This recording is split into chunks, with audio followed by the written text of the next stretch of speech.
14 अप्रैल के बाद बिहार में बदलेगी सरकार। नीतीश कुमार बढ़ा रहे तारीख पर तारीख।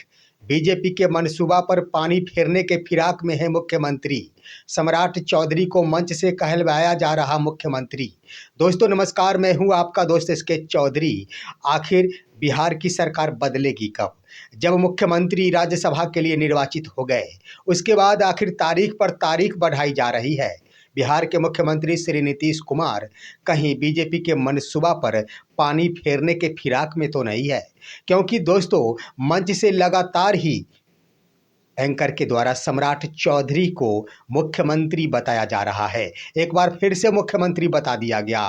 कहीं बीजेपी की मंशा किसी और को मुख्यमंत्री बनाने की हो, ऐसी बात तो नहीं कि नीतीश कुमार एक तरफ जहां तारीख पर तारीख बढ़ा रहे, वहीं पर अपने पसंदीदा सम्राट चौधरी का नाम मंचों से लिवाकर बीजेपी के साथ कोई नई रणनीति का खेल खेल रहे हैं। आइए दोस्तों, आज के इस वीडियो में चर्चा करते हैं इन तमाम बिंदुओं पर। लेकिन मैं आपसे गुजारिश करूंगा, अगर आप मेरे इस चैनल शौर्य हिंदी न्यूज़ को अभी तक सब्सक्राइब नहीं किए होंगे तो कृपया अभी सब्सक्राइब कर लेंगे। दरअसल दोस्तों, बिहार के मुख्यमंत्री की कुर्सी कब खाली होगी और नए मुख्यमंत्री कब बैठेंगे, इस पर तमाम टकटकी लगाए बैठी है बिहार की जनता। क्योंकि नीतीश कुमार आखिर राज्यसभा पद के लिए निर्वाचित भी हो गए, लेकिन यहाँ पर देखेंगे तो आखिर तारीख पर तारीख बढ़ाई जा रही है। आपको मालूम होगा दोस्तों कि 10 मार्च 2026 को एक तिथि का ऐलान किया गया था कि मुख्यमंत्री बिहार का भ्रमण करेंगे।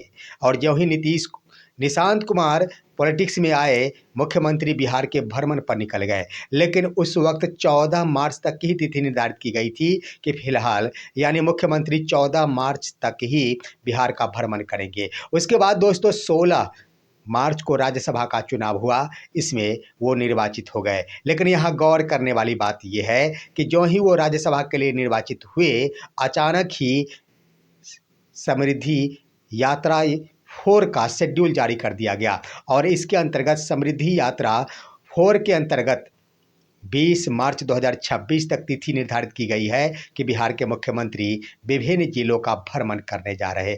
यहीं पर समाप्त नहीं हो रही दोस्तों, 5वें चरण यानी समृद्धि यात्रा की शुरुआत 5वें चरण की भी हो सकेगी। और इसके लिए भी अचानक पत्र जारी किया जा सकेगा। जो खबरें आ रही है उसके अनुसार 20 मार्च तक, और वह शेड्यूल होगा 30 मार्च तक के लिए। तो स्पष्ट हो चुका है दोस्तों कि तारीख पर तारीख धीरे धीरे बढ़ाया जा रहा है। और फिलहाल 30 मार्च तक अगर वो बिहार के भ्रमण पर रहेंगे तो आखिर मुख्यमंत्री अपने पद से इस्तीफा कब देंगे? सोचने वाली बात यह है कि 9 अप्रैल तक तमाम पूर्व के राज्यसभा सदस्यों का कार्यकाल है और उसके बाद ही शपथ ग्रहण का कार्य होगा, यानी 10 अप्रैल को यह कार्य हो सकता है। लेकिन उससे पहले क्या करना होगा दोस्तों? 30 मार्च तक तो बिहार के मुख्यमंत्री, उसके बाद जो ही वो 9 अप्रैल के बाद राज्यसभा पद के लिए शपथ लेते हैं, उससे पहले विधान परिषद सदस्य से इस्तीफा देना होगा।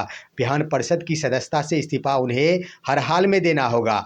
और इस्तीफा देते ही उनके द्वारा मुख्यमंत्री पद से भी इस्तीफा देना होगा। तो इस आधार पर दोस्तों सोचने वाली बात यह है कि 9 अप्रैल तक तो कुछ होना संभव है नहीं। तो बिहार में देखेंगे उधर तो संभावना बन रही है कि 14 अप्रैल तक ही सरकार बनने की संभावना इसीलिए दिख रही है कि बिहार में शुभ मुहूर्त आप देखे होंगे, प्रचलन इसका सबसे ज़्यादा है। तो खरमास की समाप्ति हो रही है 14 अप्रैल को। तो इस आधार पर शुभ भी कार्य होंगे कोई भी तो 14 अप्रैल के बाद ही हो सकेंगे। तो इसके आधार पर बिहार में सत्ता परिवर्तन 14 अप्रैल के बाद हो सकेगा। कौन बनेंगे मुख्यमंत्री, इस पर अभी भी संशय बरकरार है। बीजेपी आखिर किसको उठाकर बिठाएगी? लेकिन इसी बीच देखेंगे दोस्तों, सभा के दरमियान मुख्यमंत्री के द्वारा लगातार ही सम्राट चौधरी को आगे परोसा जा रहा है। आपने देखा होगा कि 17 मार्च बीते कल को मुख्यमंत्री के द्वारा भागलपुर में सम्राट चौधरी को आमजनों यानी आम जनता के सामने परिचय कराया गया। इतना ही नहीं, भागलपुर के सभा में एंकर के द्वारा सम्राट चौधरी को मुख्यमंत्री शब्द कहकर पुकारा गया था और स्वागत किया गया था। लेकिन बातें समाप्त तो वही नहीं हुई दोस्तों।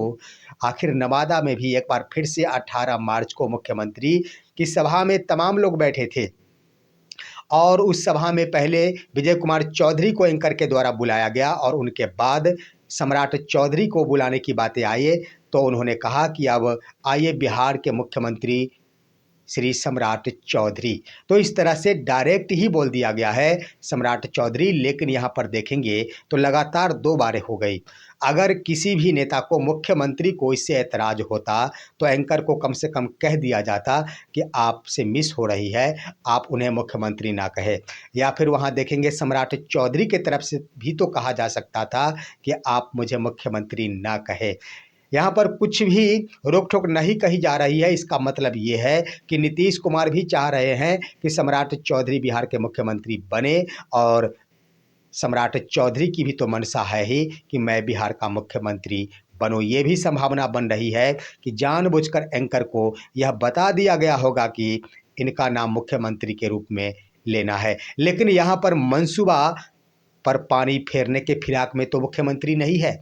हो सकता है बीजेपी की अलग से मंशा हो कि मैं किसी और को मुख्यमंत्री की कुर्सी पर बिठाऊं।